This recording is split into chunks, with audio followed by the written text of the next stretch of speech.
Hai, apa khabar semua? Cikgu doakan kamu semua berada dalam keadaan sihat dan ceria walau di mana kamu berada. Bersama lagi dengan Cikgu Alias. Hari ini kita akan belajar dalam kelas Bahasa Melayu tahun 3. Kita nak belajar apa ni?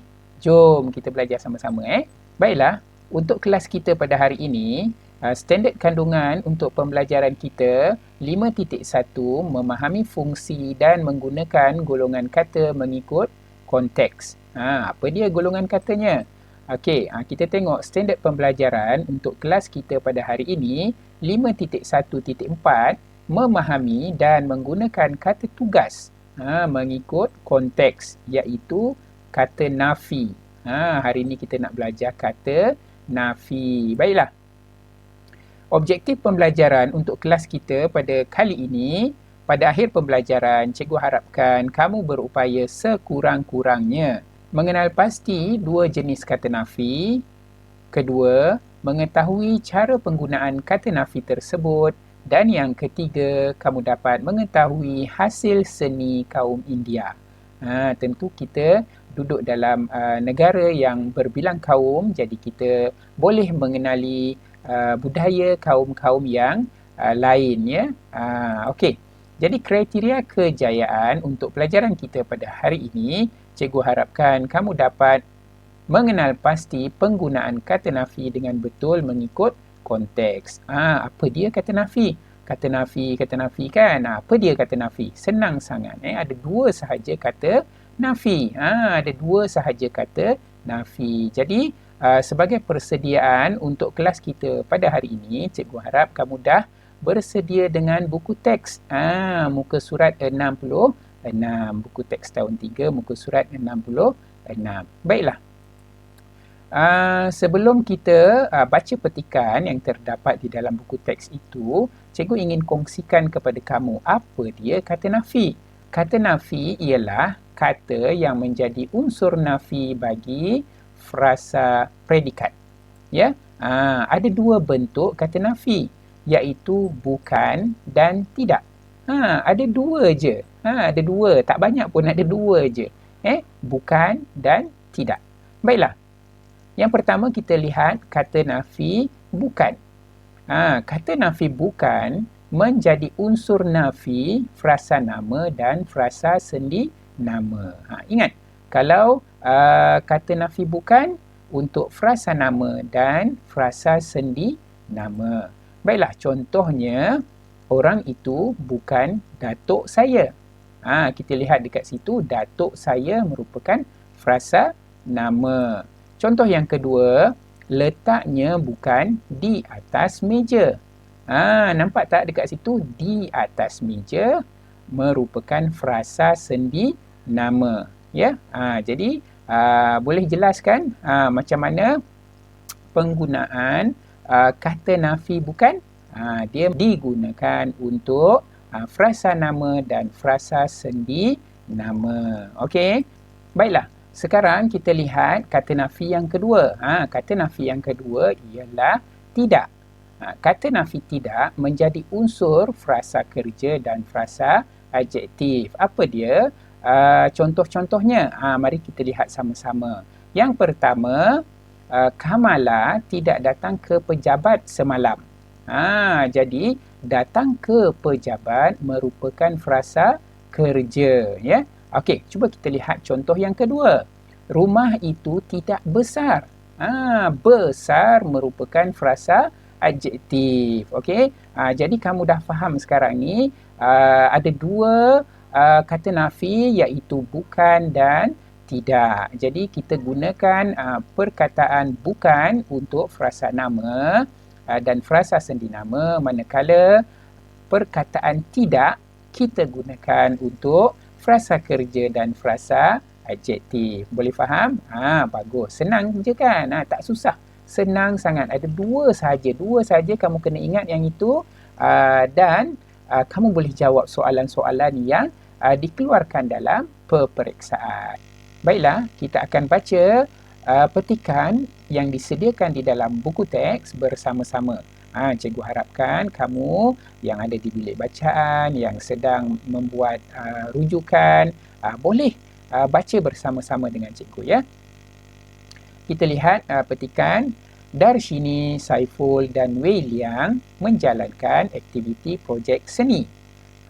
Kata Saiful, bagaimanakah kita hendak mewarnakan beras ini? Kata Darshini, tidak susah Saiful, campurkan pewarna dan beras. Gaulkannya hingga sekata. Setelah siap, kita jemur beras ini.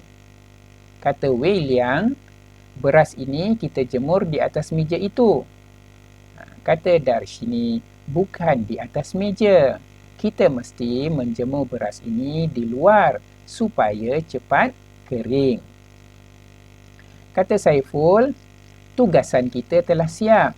Cantiknya warna jalur gemilang ini. Pandai kamu mewarnakan beras.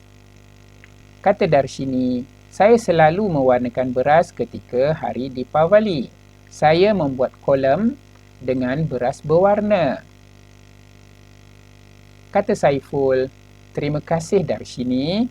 Kalau kamu membantu, sudah tentu tugasan ini tidak dapat kita selesaikan.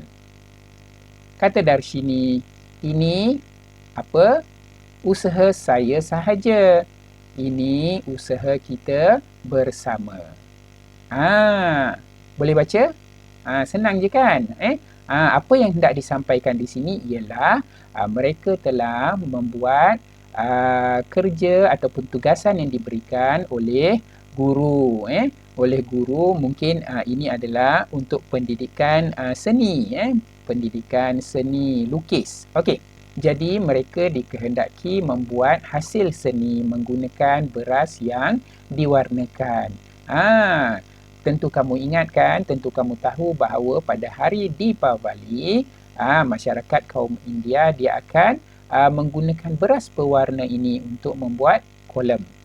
Biasa kamu lihat kan, kalau kamu pergi ke pasaraya, kamu akan jumpa di pintu-pintu masuk ada diletakkan kolam kan, dengan pelbagai bentuk, pelbagai corak ya. Jadi corak-corak tersebut sangat menarik kan. Jadi itulah kelebihan kaum India apabila merayakan hari Deepavali. Mereka akan menggunakan hasil seni tersebut dan menterjemahkannya dalam bentuk corak-corak ataupun bentuk-bentuk yang menarik ya. Jadi kita sebagai rakyat Malaysia kena mengetahui dan memahami apakah cara dan apakah kelebihan yang ada pada sesuatu kaum. Baiklah, kita selesaikan. Apakah tempat kosong yang perlu kita isi? Kita kena isi kata nafi pada tempat kosong yang disediakan. Baiklah, cuba kita lihat yang pertama. Apa dia jawapan yang betul? Okey, yang pertama cikgu selesaikan. Kita tengok gambar yang kedua. Tugasan kita telah siap. Cantiknya warna jalur gemilang ini. Pandai kamu mewarnakan beras. Kata Darshini, saya selalu mewarnakan beras ketika hari Deepavali. Saya membuat kolam dengan beras berwarna. Apa kata Wei Liang? Terima kasih Darshini. Kalau kamu tidak membantu, sudah tentu tugasan ini tidak dapat kita selesaikan. Okey. Apa jawapan Darshini? Katanya, ini bukan usaha saya sahaja. Ini usaha kita bersama. Nampak tak? Kita menggunakan dua kata nafi di situ, iaitu tidak dan bukan. Ya. Cikgu harap kamu faham bagaimana kita nak menggunakan kata nafi dalam perbualan ataupun dalam penulisan kita. Jadi, sebagai kesimpulan, cikgu harapkan kamu dapat menggunakan kata nafi ini di tempat yang betul dan sesuai. Dan yang kedua, kita hendaklah menghormati hasil seni kerana ini merupakan tanggungjawab kita bersama. Ada banyak macam-macam hasil seni yang patut kita utamakan ataupun yang patut kita pelihara dan warisi ya. Contoh dia macam di Kelantan kita ada Wau Bulan, kalau di Terengganu kita ada batik kan. Kalau di Sarawak kita ada tarian-tarian asli kan. Kalau di Semenanjung ini macam-macam hasil seni yang kita tahu dan kita perlu pelihara. Bukan sahaja dalam bentuk lukisan, tetapi dalam bentuk nyanyian, dalam bentuk lakonan, budaya dan sebagainya. Ya. Jadi hasil seni tersebut perlu kita pelihara bersama-sama. Jadi akhir sekali hasil seni yang ditunjukkan oleh Darshini perlu diwarisi dengan betulnya. Ya.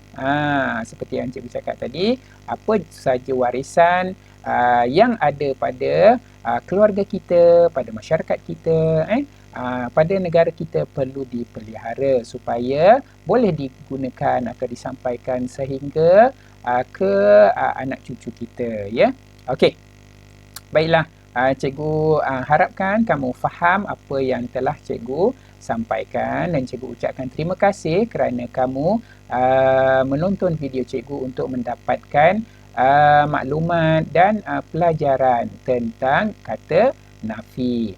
Baiklah, sampai sini sahaja kelas kita untuk kali ini. Cikgu ucapkan terima kasih dan jumpa lagi. Bye. Assalamualaikum.